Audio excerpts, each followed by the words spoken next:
Hello readers, we're going to take another look at Hey Little Ant, written by Philip and Hannah Hoos and illustrated by Debbie Tilley. Let's take a look at which strategy we're going to be practicing today. We're going to be taking a closer look at making inferences and doing some inferring.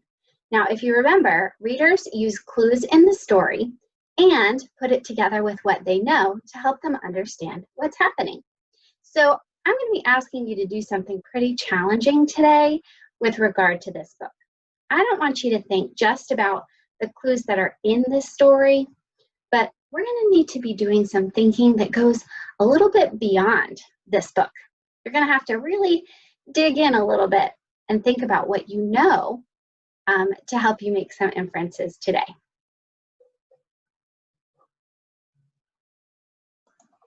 We're going to take a closer look at one part of this story together today.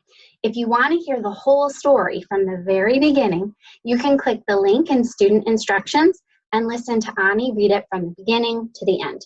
I'm just going to focus on 2 pages in this book that we're going to use to make an inference today.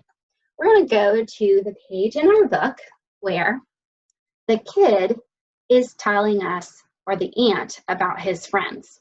And it says, "Kid, but all my friends squish ants each day.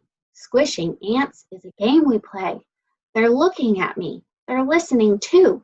They all say I should squish you." So let's take a close look at this illustration, each of the characters in this book, their faces, their hands, what they might be thinking or saying, even though we can't hear from them.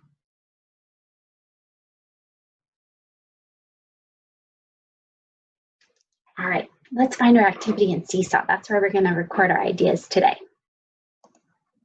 You're going to find activity 7.3, Hey Little Ant, Infer. Click Add Response. Find your name and icon. On this page, it's going to give you the question of what I want you to think about that's a little bit beyond this story.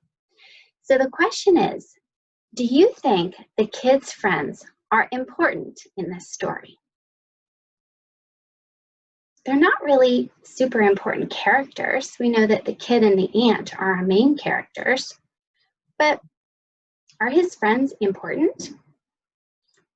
Do you think that they're going to make his decision or help make his decision as to whether or not he should or should not squish the ant? Remember, at the end of our book, we don't know. Our story ends where the shoe is raised above the ant. We don't know if the boy is actually going to squish the ant or not, but his friends, they might help him make that decision. So I'd like for you to draw and write today about if you think the kid's friends are important in this story. If you do, I want you to tell me why they're important. Or if you think they're not important, tell me why you think they're not important in this story. If you would like to respond on Seesaw, you're going to use the pencil or the text tool.